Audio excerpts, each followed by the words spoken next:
बिरशा मां ख़बर ॾींदा हाल त योम अली अलैहिस्सलाम जिन जी शहादत जे मौके ते ज़िले मटियारी समेत हाला सब डिवीज़न में अमन व अमान बरक़रार रखण समेत मजलिसी अज़ाउन मातमी जलूसन वारनि हंधनि ते मौजूद अज़ादारनि खे तहफ़्फ़ुज़ फराहम करण जे सिलसिले में IG सिंध ऐं SSP मटियारी जे हुकुम ते DSP हाला वसीम मुमताज़ कलवर जी अॻवानी में सब डिवीज़न हाला में फ्लैग मार्च कयो वियो, जंहिंमें हाला बाणोट हाला पुराणा बिरशा खानोट थाणनि जा SHO समेत मर्द ऐं औरत पुलिस एहलकारनि वॾे अंग में शिरकत कई। उन मौके ते पुलिस जो फ्लैग मार्च हाला थाणे खां निकितो। हाला पुराणा नाको तालिबुल मौला कॉलोनी मरकजी शिया इमाम बारगाह जत नाका मिर्जा मोहल्ला थलो रोड तंबूरा चौक खां थींदो बिरशा शहर जे मुख़्तलिफ़ इमाम बारगाहुनि समेत दरगाह भेटाई जो तफ़सीली दौरो कंदे समूरनि थाणनि जे SHO के पंहिंजनि इलाइक़नि में निकिरंदड़ योम अली जे जलूसनि खे मुकमिल तहफ़्फ़ुज़ फराहम करण जो सख़्ती सां हिदायतूं ॾिनियूं। जे हवाले सां असां फुल प्रूफ सिक्योरिटी प्लान जोड़ियो आहे।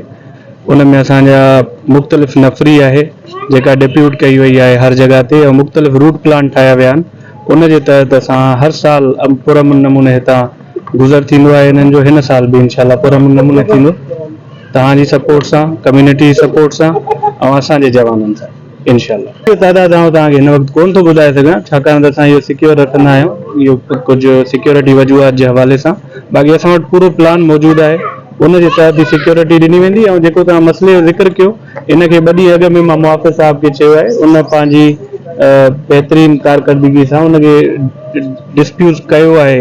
हिन वक़्तु बि हर दफ़े कंदा आहियूं, हिन वक़्तु जेको आहे डिफ्यूज़ करे छॾियो आहे उनखे। इंशाल्लाह हिते कोई बि अणवणंदड़ वाक़ियो पेश न ईंदो।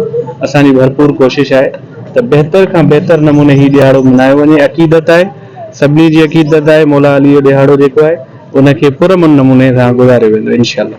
अच्छा, हिते अक्सर शिकायत जेको आहे ख़ासि ख़्यालु रखियो वियो आहे, लेडी पुलिस कांस्टेबल्स जेके आहिनि उहो मुआफ़िज़ साहब खे चयो वियो आहे त उन्हनि खे बि डिप्यूट कयो वञे।